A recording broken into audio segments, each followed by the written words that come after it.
Partnership. کپڑا market میں، اناج منڈی میں، ایکسپورٹ امپورٹ میں 2 آدمی، 3 آدمی، 5 آدمی مل کر کام کرتے ہیں، پارٹنرشپ کرتے ہیں. ایکسپورٹ امپورٹ کر رہے ہیں، پارٹنرشپ کر رہے ہیں. پاکستان کے اندر مثال کے طور پہ پلسز دالوں کا کام ہے، انہوں نے امپورٹ کی، دال آ گئی. پاکستان کے اندر کاٹن کا کام ہے، انہوں نے کپڑا بنایا، ایکسپورٹ کر دیا. تو ایکسپورٹ امپورٹ کے اندر پارٹنرشپ ہوتی ہے، کنسٹرکشن کے اندر پارٹنرشپ ہوتی ہے، گولڈ کے کام میں پارٹنرشپ کرتے ہیں، پراپرٹی کے کام میں پارٹنرشپ. تو ایک طریقہ کار سرمایہ کاری کا ہوتا ہے پرائیویٹ پارٹنرشپس، جو کہ عام طور پہ اسٹامپ پیپر کے اوپر لکھ کے کر لیتے ہیں لوگ. 2 بھائیوں میں ہو جاتی ہے، 2 دوستوں میں ہو جاتی ہے.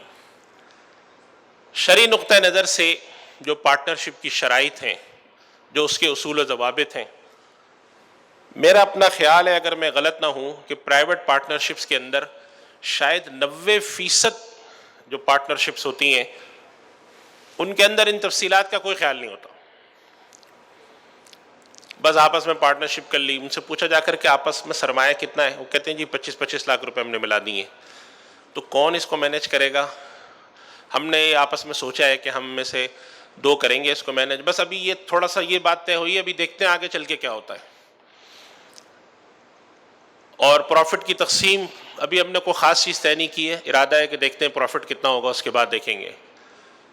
یہ جو چیزیں ہوتی ہیں کہ آپ پارٹنرشپ تو کر رہے ہیں لیکن بنیادی چیزیں طے نہیں ہیں.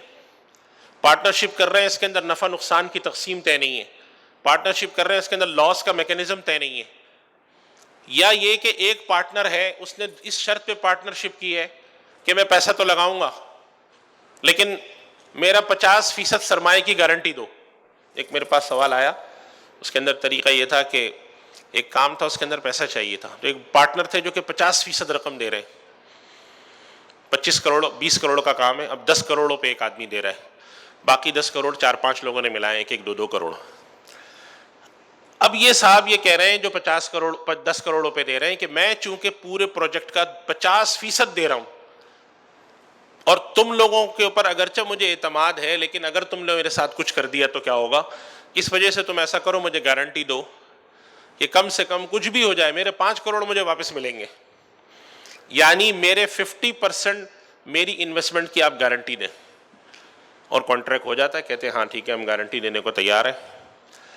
تو یہ جو چیزیں ہو رہی ہوتی ہیں کانٹریکٹ کے اندر، کیا یہ شرعاً درست ہے یا نہیں ہے، اس کے پر کوئی نہیں سوچتا. ہم نے تفصیلات طے نہیں کی ہیں. ہم نے نفع نقصان کے اندر، نقصان میں تو چلے تفصیل شرعاً شریعت نے مقرر کر رکھی ہے کہ جس کا جتنا سرمایہ اس کا اتنا نقصان، اس کے علاوہ کوئی بھی طریقہ درست نہیں ہے. لیکن نفع کی تقسیم اس کے اوپر کیا. اور پارٹنرشپ کے اندر کچھ شرائط ہم نے ایسی ڈالی ہیں جس کے بارے میں ہمیں یقین نہیں ہے کہ یہ شرعاً یا قانوناً درست ہیں. پارٹنرشپ کے اندر شرط ڈال دی کہ میں پارٹنر ہوں، اگر میں مر گیا تو یہ پارٹنرشپ میری صرف میرے 2 بیٹے کو ملے گی جن کے نام عبدالستار اور عبدالحنان ہے، باقی کو نہیں ملے گی. اب سوال یہ پیدا ہوتا ہے کہ کیا یہ شرط ڈالنا درست ہے یا نہیں ہے.